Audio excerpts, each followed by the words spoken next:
Hello everyone, are you ready for another adventure? It's me, Wilkie, and I'm back with another Fate Grand Order video. And today's video is going to be talking about the upcoming event, which is the Mystic Eyes Symphony.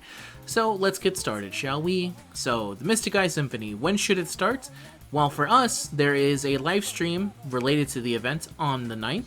And it will be there, for me it's 6 p.m. PT, but I guess for everyone it is PT time. Depending on where you live and depending on your time zone stuff, it's a different time. But for me, it's PT time.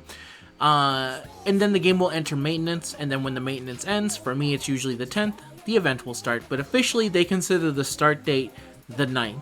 It's very silly, but it's the way they like to do things. So that's the start date. How long it will last? It will last for 3 weeks, and it will go into the 30th, which is the last week before the anniversary. They've already announced that they're going to be doing a panel of some sorts on the 5th to celebrate the anniversary, because they always do for Anime Expo. So they're cutting it extremely close to the event itself. What do you need to have finished to participate? To participate, you need to have cleared Avalon Lefay, which is Lost Belt 6. So you have to clear that all up. Someone in the comments most recently asked me, I've been told that you have to clear Ordeal Call 1. You don't have to clear Ordeal Call 1, but if you do, your story is slightly different. FGO does this a lot from time to time, but basically, depending on... Sometimes an event will say clear up to Lost Belt 2, for example, but they'll feature units from a later Lost Belt, and the story will differ slightly if you have completed stuff. Like, for example, when Bargus was a part of one of the events, if you had beaten Lost Belt 6, the dialogue is slightly different. Actually, in that dog event that happened a little while back, there were actual multiple scenarios. If you had passed certain things, these events would trigger, but if you never did, then it just never happened for you. So it's very likely that if you're not fully caught up, your experience is completely different from someone who didn't. But it's usually always just like a couple scenes here or there, a reference to something else. So, and most people probably don't even realize it and go like, oh, I didn't even notice that. That's interesting, but okay. So there you go. That's a long way of me saying you just have to clear Lost Belt 6. And you don't have to do Ordeal Call 1, but if you do, it's a little bonus for you. Okay, so that's the start of it. What's the event itself? It's a tower quest. If you don't know what a tower quest, I'll read these because I feel like it explains it pretty well. The mechanics are like so. After clearing an initial main quest, the traversing quests will appear in the event quest list. Traversing quests are the floor climbing quest. Clearing a traversing quest will unlock the next one in sequence. There's fatigue mechanics. After clearing a traversing quest, servants in the party will enter a fatigue mode where they cannot be sorted into another traversing quest. Duplicate servants with the same ID shares the fatigue timer. Fatigue timer can be reduced by placing the servants into the rest area. Servants with a high affinity for a particular rest area will reduce the timer even more than usual. Event limited smart sorts in the rest area. Using smart sorts will display servants on a fatigue mode first on the servant list. In the party setup for traversing quests, using the smart sort will display non-fatigue mode servants first on the servant list. And support list party setup, some quests will not have a support servant slot. So basically you're climbing up floors and you're trying to get to the end of it, and then when you have finished climbing, there's 100 floors for the first main story, and then there's a bonus extra side of the story which is another 100 floors, but for the most part, the first 100 floors are considered the main story, and then the rest are bonus. I assume it's that way here. I don't know because I didn't play the JP version of the game, but that's how most of them go, is that the main story is in the first 100, and then the others are considered a bonus. If you wanted to see how it kind of looks, we can see here the main quest. See, you get a prologue, clear Avalon Lefay, and then after you clear that, you get this traversing quest, which is forest traveling. You'll see this is 1 through 9, so you have to clear these 9, and then you'll unlock the next main quest, which is right here, the forest traversing barrier. The thing that's kind of different about tower quests is that, as you can see right here, there's no support servant, and you have to have a minimum of 3 party members that are needed to start the quest. And obviously after you finish using them, they go into a fatigue and you can't use them again until the hours are up. And you can then put them into one of these resting areas, which are located right here. You'll see how many different ones you have and when they unlock. You can put them in there to make it go slightly faster. And you would think that the easiest and quickest, fastest way of doing it is to do it with 3 servants and just kind of go it like that. But one thing that's very different about these style of events is that there's a rate-up craft essence where it gives 100% bond EXP in event quests. And you can get enough to make your entire party have all of them, which would be 6 servants. So, if you want to go through it faster, you do the 3 servant method. But if you actually want to take advantage of the most bond points, and I could see plenty of people wanting to take advantage of it, it's probably better to start the event soon and kind of slowly grind your way up there using your rest areas for the specific units that you want to get sure to get the bond stuff, and kind of going through it like that. Either way, the most people who will do the 3 servant method are likely people who are starting the event super late, and in that case, they don't have time to care about the missing bond points. What they care about is making sure that they get the event done in time.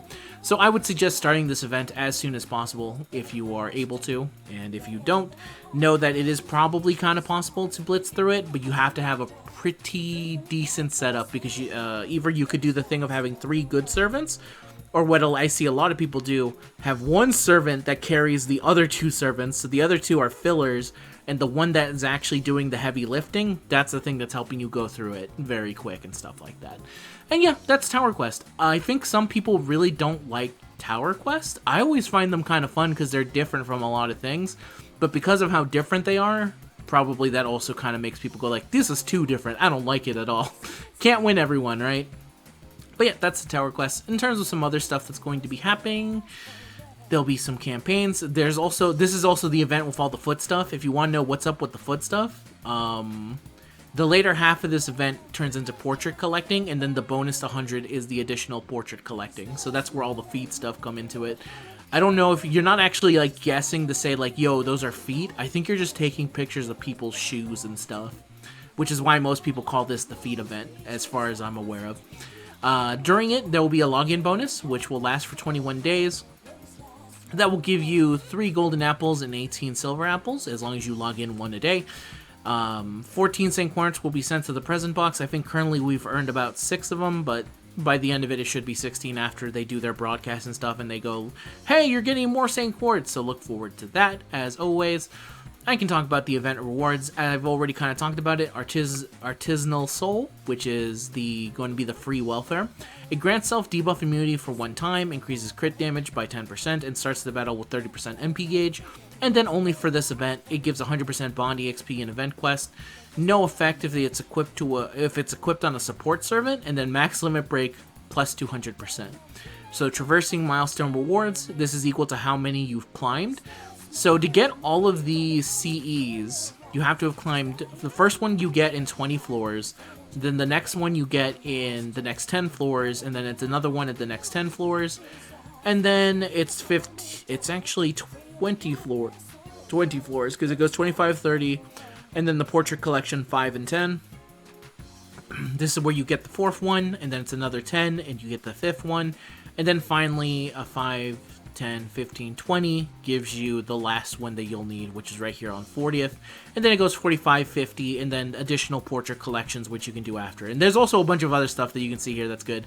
A bunch of 5 EXP, some evocation leaves, some materials that you can use to level up your servants, a golden foe, a visionary Chaldea flame thingy, another golden foe right here, 2 of them at least. A lot of nice material, especially them eggs. I'm looking forward to getting them eggs, as I always want to, and a rare mana prism. So really nice set of stuff, which is good because there is no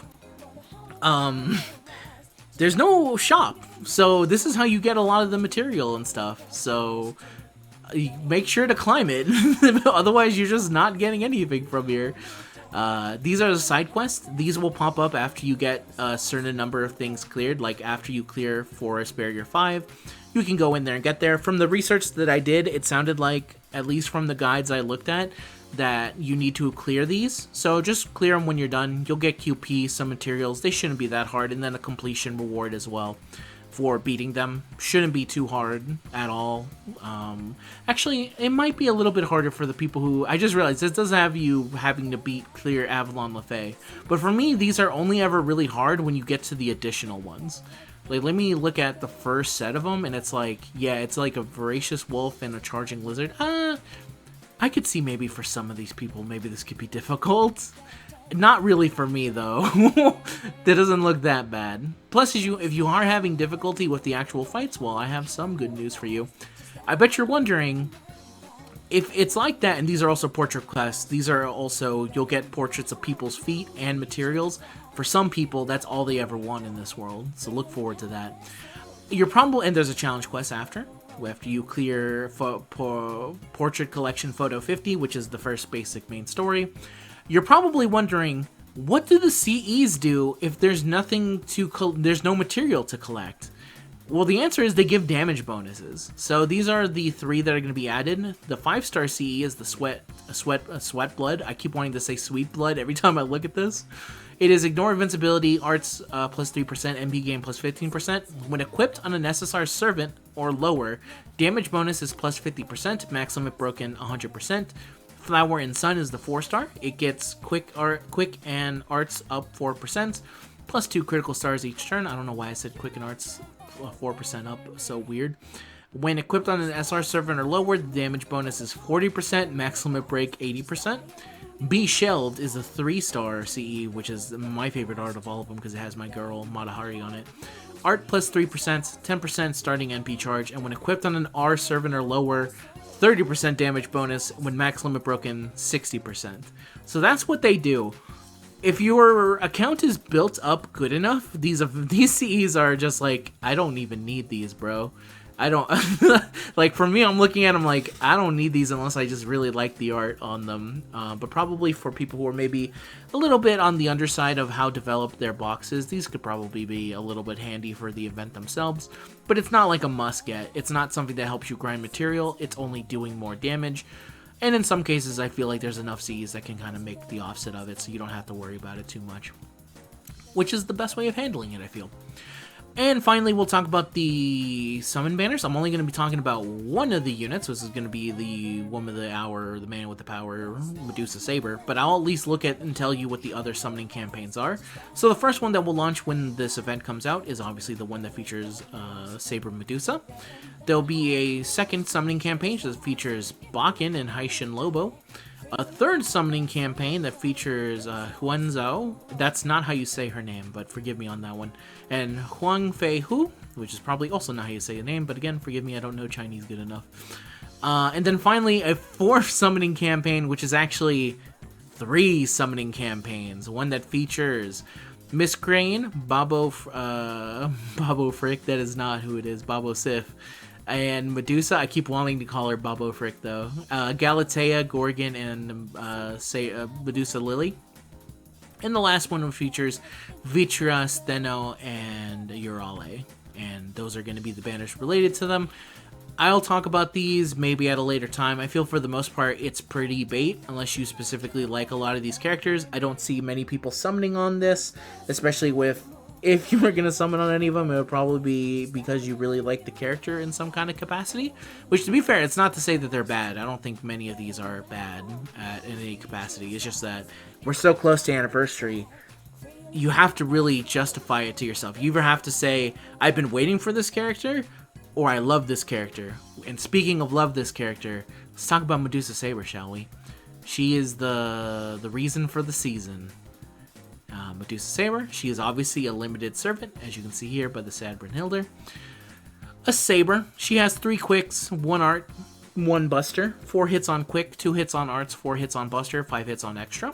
Her active skills are Breaker Gorgon, Self-Seal, Dark Temple B, chance to petrify 1 enemy for 1 turn, increases on critical damage of quick cards for 3 turns, grants self a buff on attack buff for 3 turns, inflict curse with 500 damage for 5 turns to enemies when attacking with quick cards. The special note here is related to petrify, which is similar to stun. Unlike stun, this effect ignores stun resistance and stun success rate up buffs. The petrify chance is 100% at level 10. The quick crit damage is 50%, and the cooldown is 6. Her second skill is the Demonic Blood Vessels A, charges own NP gauge, increases party's attack for 3 turns, increases critical damage of demonic allies for 3 turns. NP is 50%, the attack up is 20%, and the demonic crit damage is 30% on a cooldown of 6. Her third skill is the Factor Predation War Goddess EX. Grants self-invincibility for 3 attacks over 3 turns. Grants self-debuff immunity for 3 times, 3 turns. Increases on critical attack chance resistance for 3 turns. And the 30% crit chance resistance is there at level 10. And it's a cooldown of 6. Her passive skills are Magic Resistance A, Writing A, and Divinity D-. Her third skill is an anti-berserker attack damage aptitude. And her Noble Phantasm is the Chrysar. I keep wanting to say Chrysler, but that is not what it is. The Monstrous Golden Blade, rank A, anti-army, quick, hits 9 times, deals damage to a single enemy, deals 150% extra damage if they are with the man attribute, 40% chance to petrify them for 1 turn, and then increase the attack of all allies of the Earth attribute by 20% for 3 turns. The note here is related to petrify, which I already explained up top.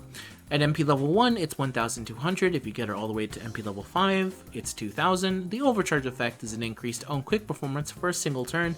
This will activate first. At charge level 1, it's 10%. And if you get her all the way to the final charge level, it is 30%. And then finally, if you want to get her all the way to bond 10, you'll be granted this CE, which is again the Monstrous Golden Blade.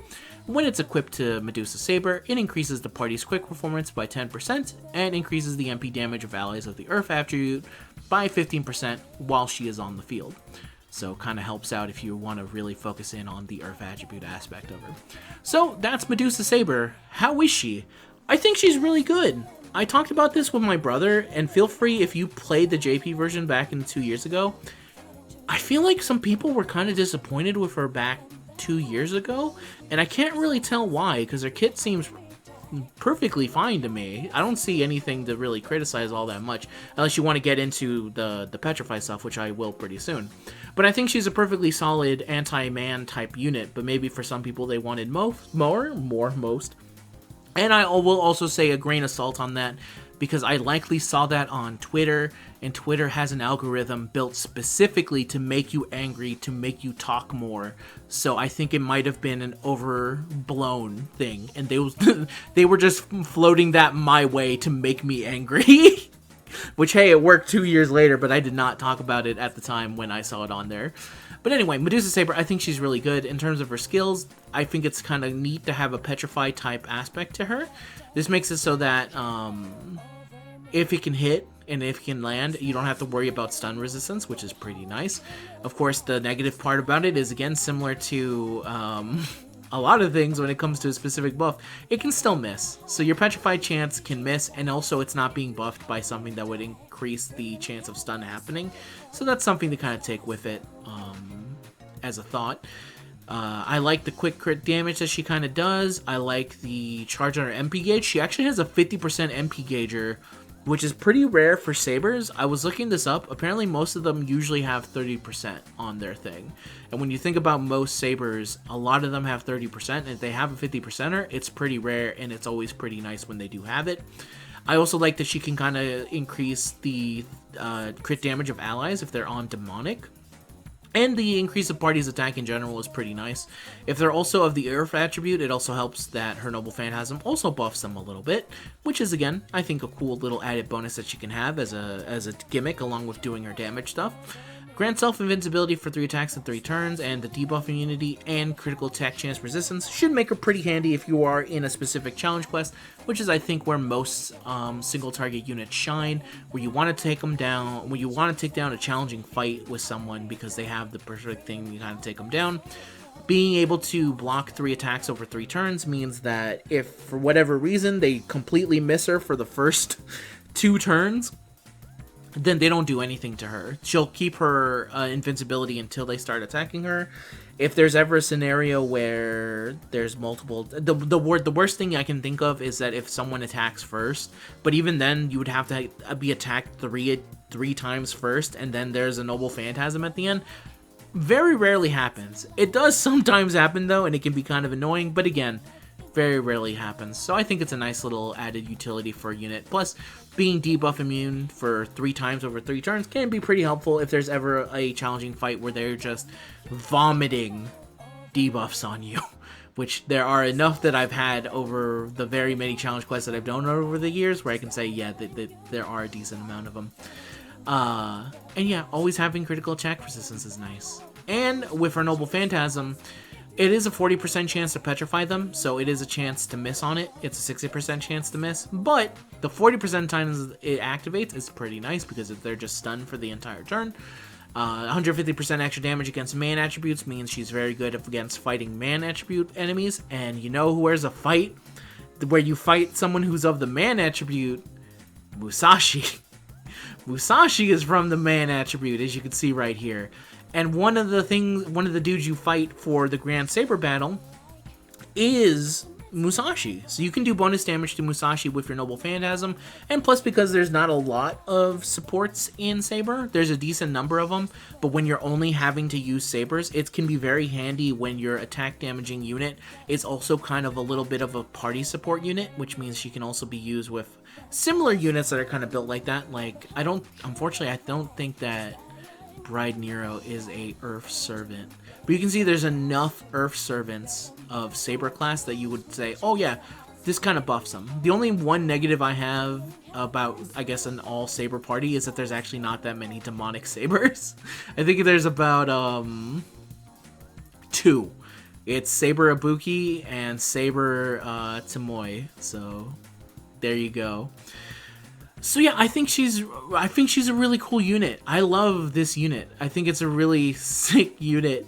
The only issue I've ever had with her is that they released her a month before the anniversary, which is a terrible time to be summoning, especially since we know that there is a GSSR banner where it's a 1 in 4 chance. Now, to be fair, if you're someone who doesn't spend on the game, then that's a non-factor. The GSSR, you don't care. Who cares that in the GSSR you have a 1 in 4 chance of pulling Saber Medusa? Who cares that you can put her on the select as an SSR? You can't get it. But for the people who do spend on the game, it is something to think about if you're choosing to go hard from a Saber Medusa. Which I think that I likely am not going... I mean, I have at least 3 multis. Depending on how it goes with my brother, because my brother is also going to be summoning along with me, I might be coaxed into doing a little bit more.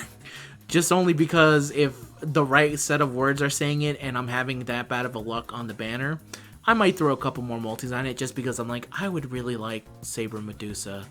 I think it'd be neat to have as a kind of other unit. I'll say another, I guess, sort of negative is that there's a lot of people who don't like quick units, but I never have that issue myself.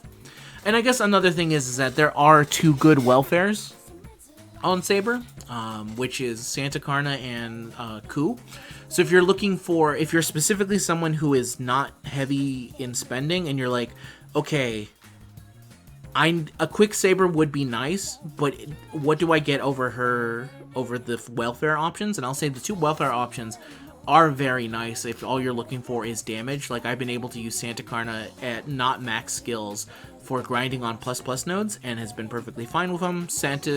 Ku, I haven't had much use with just yet, but he can get stuff done. I was able to use him in a couple different fights when he was most recently, but to be fair, I just recently got him, so it's not like I have that much experience with him. I definitely more with Santa Carna, but I can vouch for Santa Carna. So there's that. Another reason you would probably want this is, again, for the Grand system. If you're a big Medusa fan, if you're a big Medusa fan, you're doing one of 2 things. You're either saying, okay, every Medusa should be Grand, in which case, then yes, you have to get Saber Medusa if you want to complete that. But if you're someone who's a big Medusa fan, you're saying, okay, of the 4, I want at least 1 Medusa to be Grand, and I feel like she's the best Medusa to have Grand. If you're looking straight as I need the strongest unit, it would probably be her. If you're looking for someone that's a little bit off the beaten path, or one that's like, this one's a little bit weak but could use a little bit more, it's probably Lily. If I were to take a guess, it's either Lily or Ryder because she's a 3-star servant. But that's only if you're a big Medusa fan. So, in conclusion, here's my conclusion on it. If you're someone who doesn't care for Saber Medusa, it's pretty easy to kind of skip. But if you are a fan of Saber Medusa, it can't be stated enough how long people have been waiting for a 5-star Medusa. And equally as long for a summer version of Medusa, which I still am looking for. I've personally never forgiven my friend Zahal for putting out a tweet that said that there was going to be one summer where it was going to be Summer Quetz and Gorgon. And I told him, if you're wrong and you're giving me bullshit leaks, I will never forgive you, and I will never forget until one of these dudes is released.